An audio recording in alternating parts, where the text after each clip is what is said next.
Brent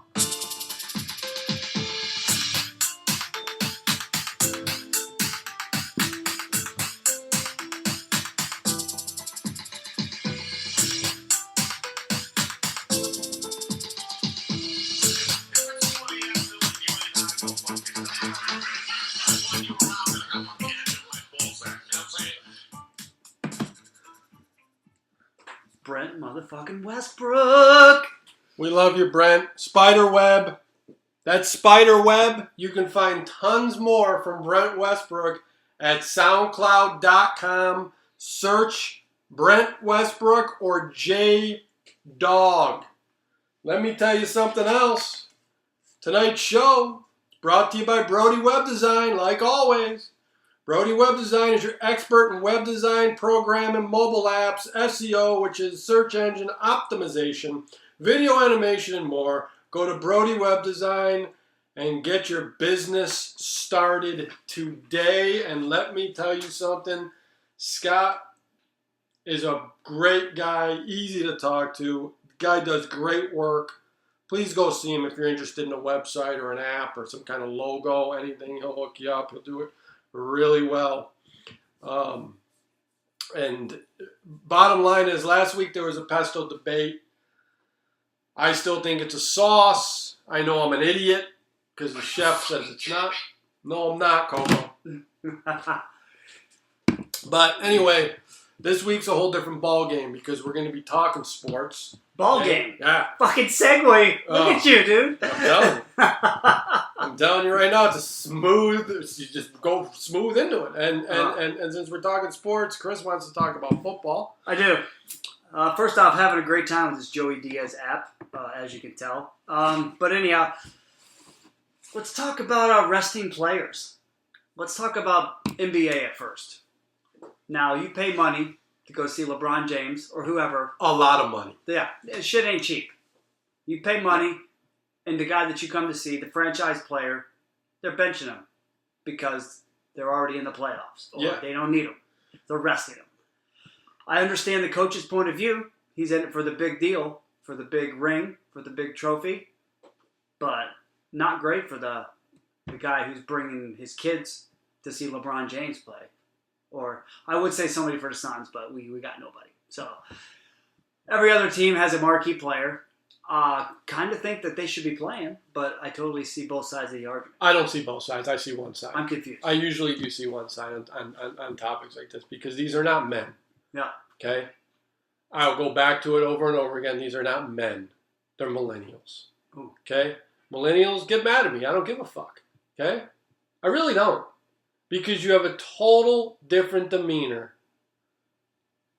than people older than you. Mm-hmm. Okay? I mean, you had Scottie Pippen, you had Jordan, you had Charles Oakley, Larry Johnson, John Starks, Rodman, Lambeer, Barkley. I'm forgetting tons of dudes. Karl Malone. Oh, the mailman. Feisty player. The Admiral? Who is the Robinson? Yeah. Yeah. David Robinson, Latrell Sprewell, all Sean these guys. Kemp. These were players you wanted to watch because they were physical, they didn't like to lose, and they played to win the game. Yeah. Okay? These athletes nowadays, they don't care about winning. Okay? I'm telling you, they don't. They can sit back and say whatever, they don't care about winning because if they did, they'd play 100%. Look, this is the problem I have with baseball, okay? When you hit a ground ball, run your hardest to first base. Every single time. Yeah, you don't see people do that. Because that's your job. Yeah. That's what you do. You get paid handsomely. Yes, if you're going to do something, do it right. Why would you jog down first base? Yeah. This is a ball game here. You know what I'm saying? And the same thing with basketball. Why are you going to bench somebody, dude? Jordan, look at Jordan's games. Games played by year. Greatest of all time, by the way. There's played 82 games almost every year except the years he was hurt.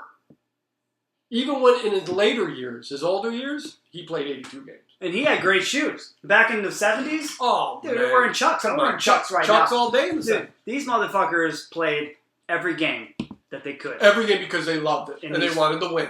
And they figured if they were in the lineup, they'd win. Yeah. They're winners.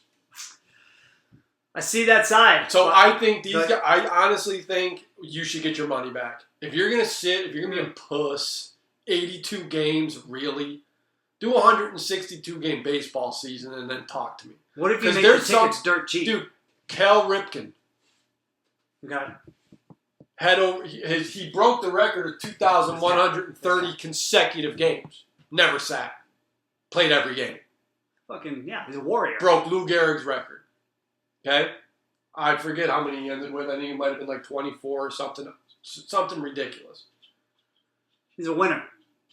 He's someone you want to tell your kids to be like. Respect. You know what I'm saying? Yeah. Do your job, dude. Go to work. You know, I just formed my opinion. I'm with you. It's good to hear. I think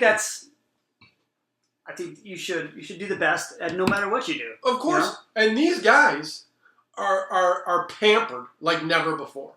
With the ointments, the trainers, the locker rooms, the traveling. Okay, now let's take the same scenario, move it to the NFL. Playoffs are right in. You've won 11 games. You're going to the playoffs. What do? Do you take Tom Brady and play him, or do you rest him? Because you know you need him in the playoffs. And football is a much more demanding sport. You play him.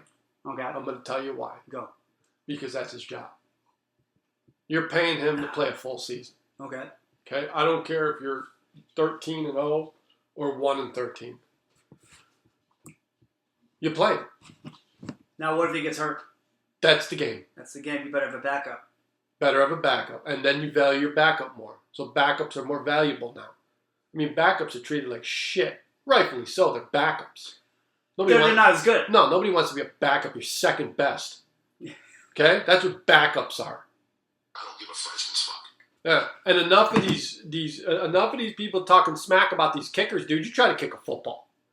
You try to kick a football with all that pressure, the weather elements. Oh, the cold. Oh, Jesus. Are you kidding me? I went out on that, the Sears Tower in Chicago? They have a thing you could step out on. Oh, that little plexiglass thing? My knees don't buckle. Okay? They just don't. Oh. But there was a sensation there that I felt that I can't describe it.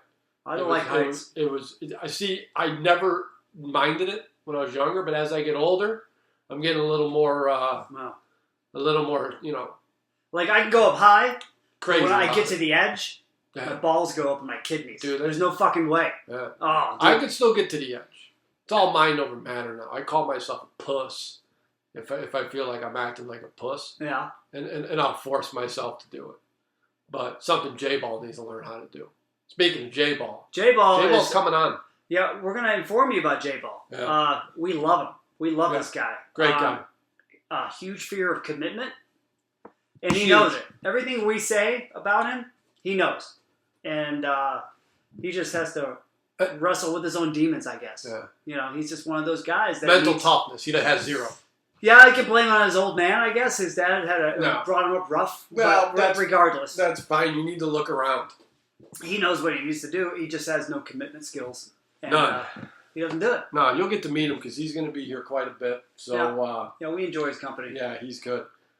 But as far as the NFL and resting their players, no, you don't rest your... Dude, look. Same with baseball. Okay, I noticed this. They're going to start resting people before the playoffs. Why? Once you enter the playoffs, you're going to be cold. You haven't played. It doesn't make any sense. Half the game they're sitting anyhow. You need... No. You need to keep playing. Who's sitting? They play offense and defense. They're not sitting. I see. They're real men. They play offense and defense. So if you're on defense, all 9 players are out on the field. There's always people sitting down in the dugout. Those are bench players and managers. And if you're hitting, then you're either up at bat, on deck, or waiting to hit. And that's it. And then when the inning changes, you go back out and play defense again. Defense is my favorite thing to play. I always thought managers looked weird with the jersey on. Love the manager with the jersey on. Love them. They're part of the team. Blue collar shit. It's weird because they don't play. So don't matter. It looks odd to me. I understand. You know what I'm saying? What's going on? But NFL, I think it stems from that. The NBA, they always dress different. The coach dresses different. But baseball, they're part of the team. They wear the jersey. Same with the NHL. They're in suits. Yeah. But and football, always in like a freaking windbreaker. Something. Unless you're Tom Landry, then you're rocking the fedora. Yeah. like a real man does. Yeah. Yeah, he's a legend. He's a legend. Cowboys. Not a fan of the Cowboys, but so what are the rule changes? What are the rule changes this year? There's a lot of them. Are they? Did you say something about overtime or something? Yeah, we'll break it down. They're changing the because we got some in baseball. Since I'm the baseball fan, you're the football fan. Yeah, I like baseball too, but I just know more about football. Yeah, Chris is a Cleveland Indians fan. He is from Cleveland. True. Just to let you know, I am from Rochester, New York. You can read about us on our website, the bio page. Not very interesting, but if you want to laugh, there's a couple funny things put in there. So, okay, 14 best potential rule changes for the 2017 NFL season, from overtime length to jersey colors. This is from Fox Sports. We're going to go down this. Number 1, reduces the length of preseason and regular season overtime periods to 10 minutes. So you got less time. They're trying to shorten the game. That's what they're trying to do. Another thing, when they're trying to shorten baseball too. They're trying to shorten every game because people nowadays don't have a fucking attention span. True, but football, it drags on. There's a lot of commercials. There's a lot of downtime. Sorry to cut you off. I got to say go ahead. Please do. I read an article in the Wall Street Journal. There's actually only 13 minutes of actual football. Yeah. And I was reading it, and it made sense. So when I watched the game, I looked at it. Dude, it's all commercials and replays. That's all football is. Yeah, there's a lot of replays on one play. The numbers dropped this past year. Your attendance and shit. Yeah, dude, you're looking at 13 minutes of actual game. Yeah. And then with all the the clockage is stopping and the penalties and the commercials and all that, and the replays. Yeah. Dude, it's crazy. Watch it.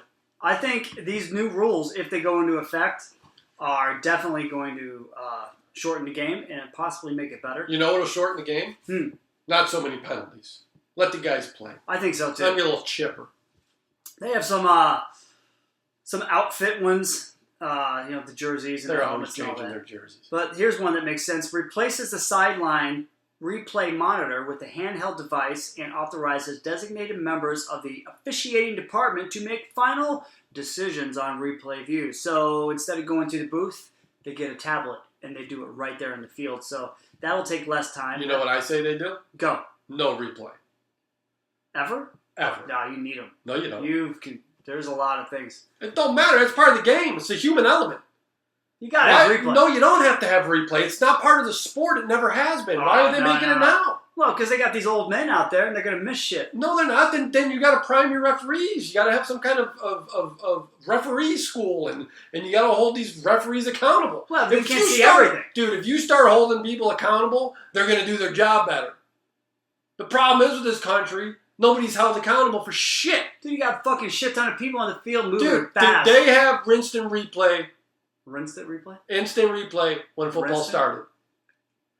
When did instant replay technology. That's why I didn't. And it was a better game then than it is now. Fact.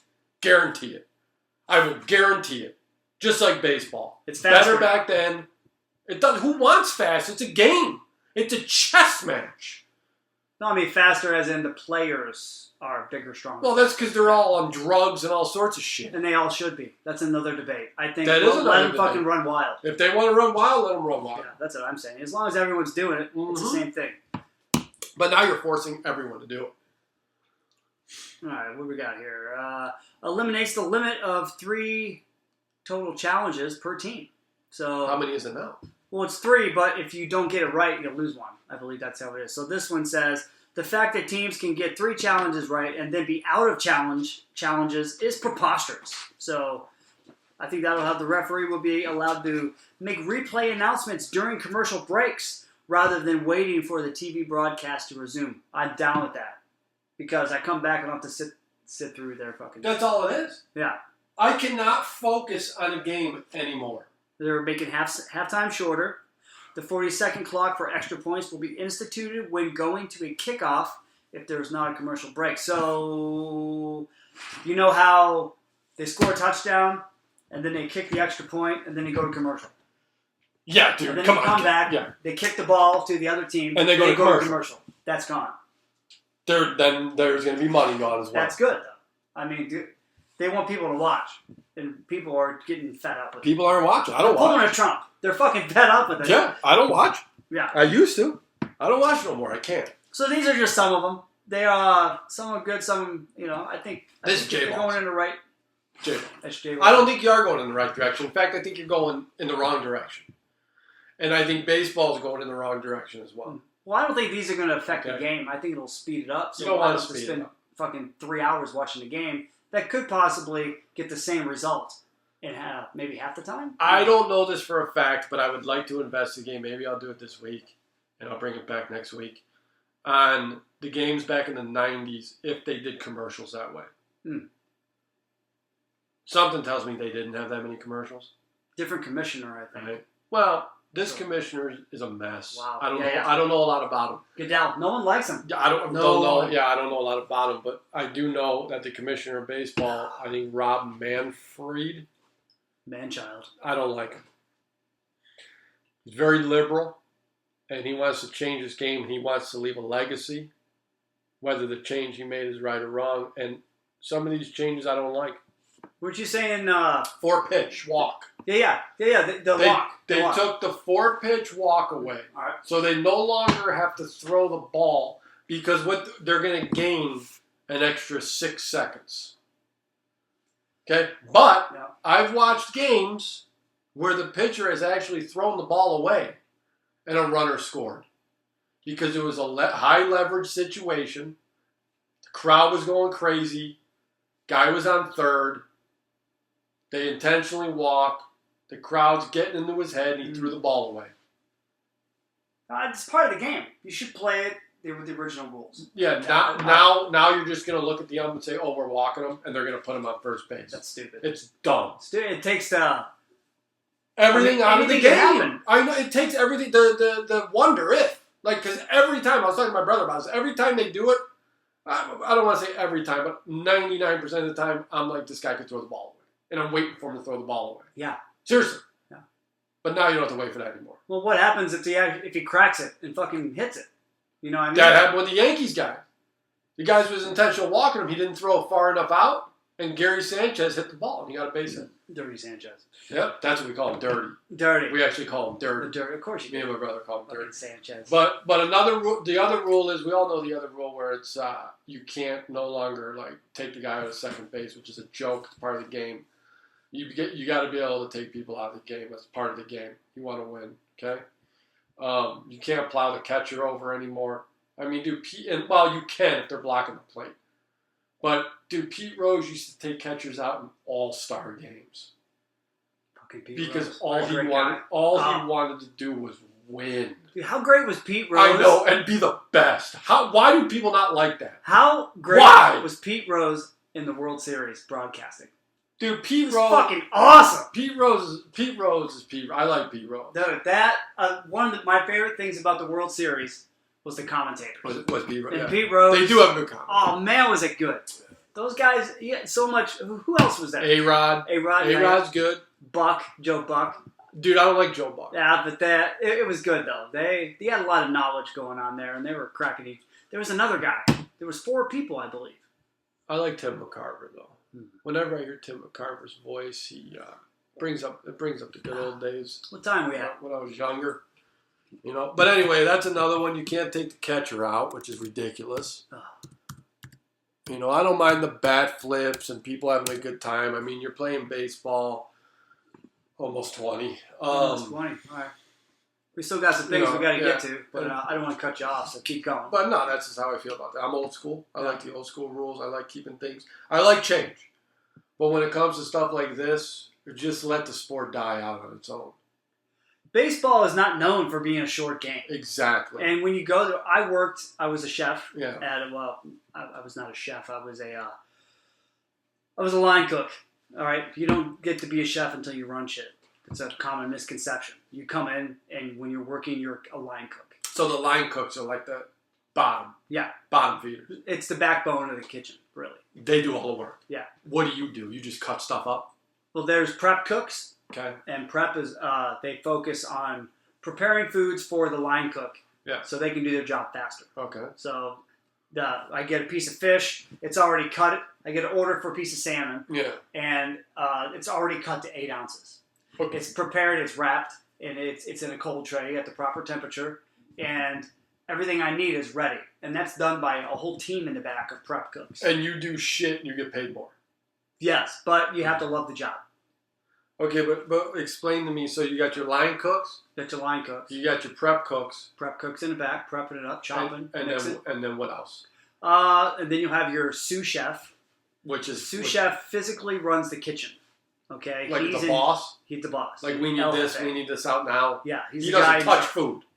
He could outcook everyone on the line. Okay, but that's not his job. He's been there, done that. His job's to motivate. Yeah, he's a motivator. He's a motivator. He writes the schedules. Okay. He basically runs the kitchen. Yeah. He tells you, be here at this time. Here's like the coach of the team. Yeah. Okay. But then you have the executive chef. Okay. The executive chef is in charge of the sous chef and the entire building. Does the executive chef cook? He has cooked many, many times. Things that you are cooking in his kitchen are his recipes. So, which is different. Line cooks just don't come in and be like... Who does the actual cooking?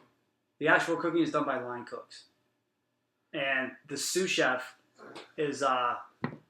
he delegates. Okay, so pretty much when you get your food, you're not getting it from a chef. You're getting it from preppers and a line guy. But... who probably smoked, 3 ounces of weed the night before? Regardless. These guys in proper restaurants, if you have a chef and a sous chef, that means they're hiring quality people. Now, does the sous chef look at the food after it's done? Absolutely. Like, well, my plate, let's say I'm at a Kimpton in downtown Denver. Okay. Right? And me and the wife we get dinner at the hotel. Mm-hmm. Okay? And there's a lot of people eating food. The food's expensive. Yes. The food's pretty good, and it comes out nice presentation, so you know something. This is a serious operation. Yeah. Okay? You're saying that my dish will be looked at by the sous chef.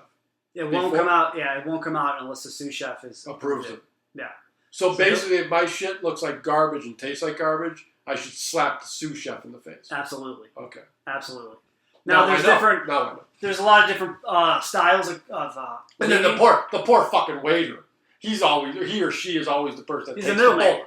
Takes the bullet. Yeah. Go out there. You don't get well, it was your choice, but go out there and take the bullet for us. A proper kitchen will take its line cooks and train them to be sous chefs and then executive chefs.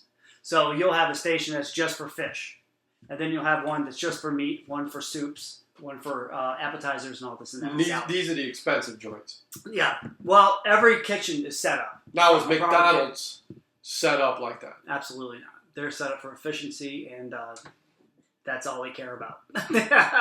But what someone does is they order food, and let me break it down differently. If I ran the meat station, I would physically order the meat from the vendor. It would come in, I would check it, make sure it's what I needed. I would then break that meat down. And then I would have my own station for beef, hamburgers, whatever, and then the fish guy does the same thing, and then everybody else does the same thing. What they're learning is how to run their own restaurant, small style, just by running this one station. Now, not everybody does that. So those are the high-end ones don't have that kind of prep cook, where you are the prep cook. And then other restaurants have a team of prep people, and then they have their line cooks, and all they do is come in and cook, they clean, and they go home. But if you want to learn, you got to go to these high-end places that treat you with a lot of responsibility. Oh man, I had the best chicken fingers at the DoubleTree in Anaheim. Better than Cane's? Yes. Because you're pretty high on Cane's. I'm high on Cane's. I love Cane's. I do. But these chicken fingers, and I love chicken fingers, were just, dude, I ate them the whole time we were there. Like, usually I like to mix things up a little bit. Yeah. But these were so good, I looked forward to them all day. Seriously, that's how good they were. They were so soft. You bit into them, they melted. The batter melted in your mouth, and the chicken was good, and it was. You're making me hungry. It was good. So I don't know who was cooking that. Probably like the freaking the dishwasher guy, because all you got to do is put those in like a freaking thing, right? Yeah. I don't know where they got these though. They're legit. DoubleTree in Anaheim, right near Angel Stadium. Go get them. Go get them, champ. Get them while they're hot. All right, let's do a top 5. It's your turn. I did top 5 last time. I want to do a top 5 most beautiful women other than our wives, because we know they're number 1. They're always number 1. Plus. They are. Yeah. So I want to start at 5. At 5. Yeah. Go ahead. Me? Yes. Let's go top 5. Let's start. Fuck. It's hard working your way down. People don't understand how hard. You know try it at home. Too. Yeah, try it at home. It's hard. All right, let's go top 5. Let's start with without writing it down. These are famous women, right?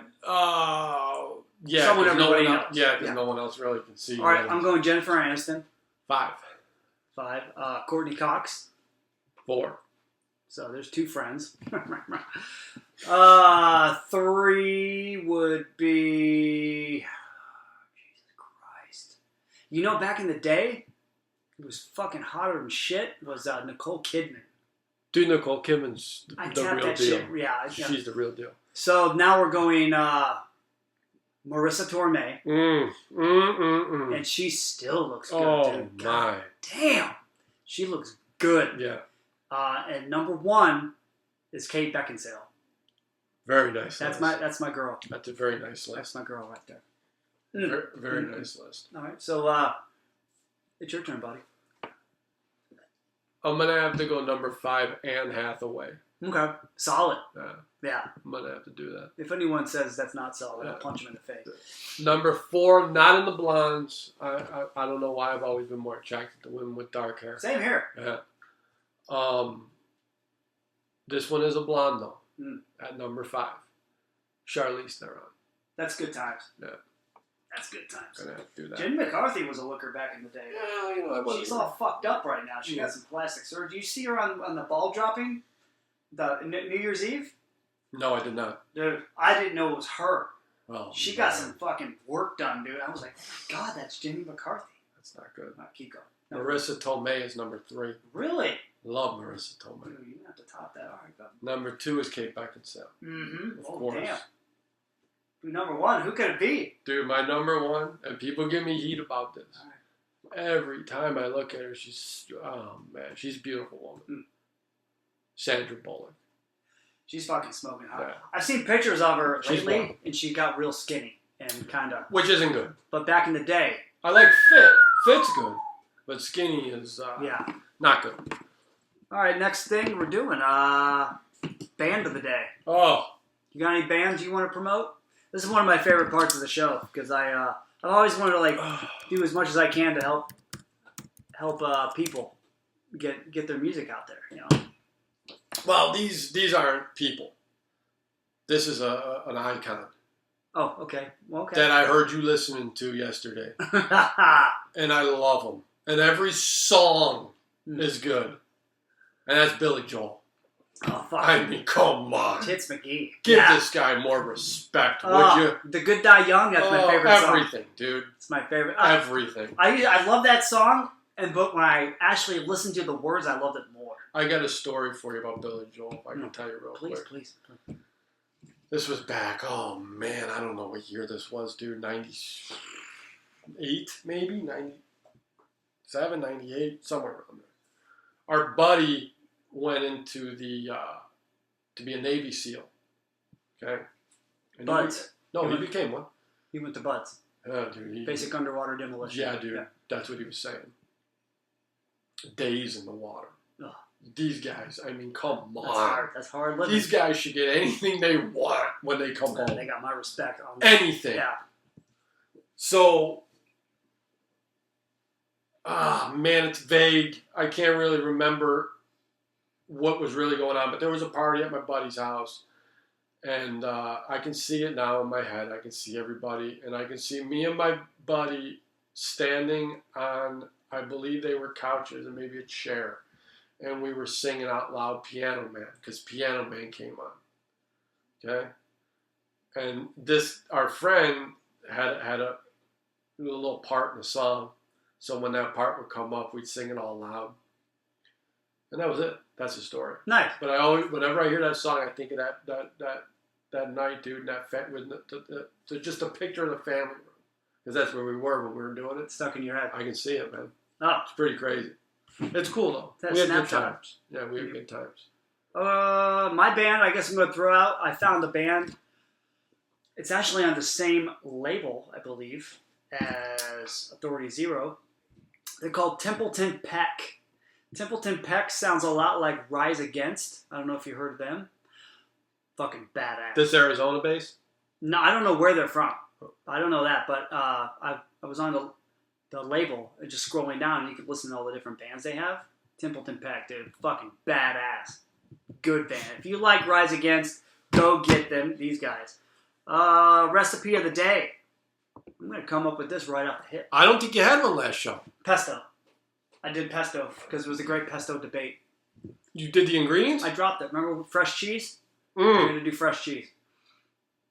I'm gonna keep this real simple. Oh man. Jane Waite liked our Instagram, something on Instagram. Oh, very nice. Yeah. He's active now. Yeah. I'm just gonna keep it super duper simple, and let's go with some sort of shrimp. If you have shrimps, take a hot pan with olive oil. Saute your shrimp in the olive oil. All right, you hear me? You feel me? All right, good, good. So then you turn the shrimps over, and when they're orange, they'll be done. So you flip them. Then you add chopped garlic. You add lemon juice. You add fresh basil. And you add butter. And then you swirl that all together. Salt and pepper it, and you're done. And that right there is a meal that you can just eat with your fucking hands. Super easy. I'm not trying to go crazy with things right now. We're going to put all these recipes on the website. So this guy's a legit cook, too. Chris is good at what he does. Yeah. I was a cook in the beginning, and I worked my way up to chef. So try these recipes out, man. And your wife will probably love you for them because... I'll put the techniques down because that's really what it's all about. I went to Scottsdale Culinary Institute and learned a bunch of stuff there. And, yeah, so I've got 17 years in the biz. I'm kind of legit. I know what I'm talking about. I just don't do it anymore because I miss my family.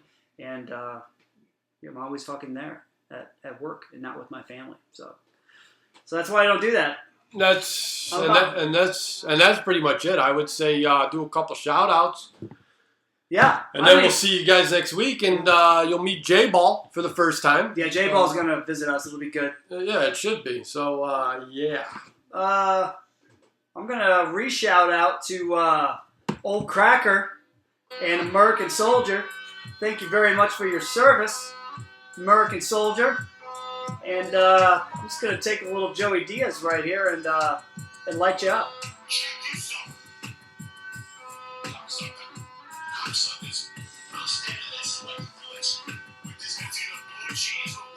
Dude, these Guinnesses are going down like water. I'm going to have problems tomorrow. Big problems.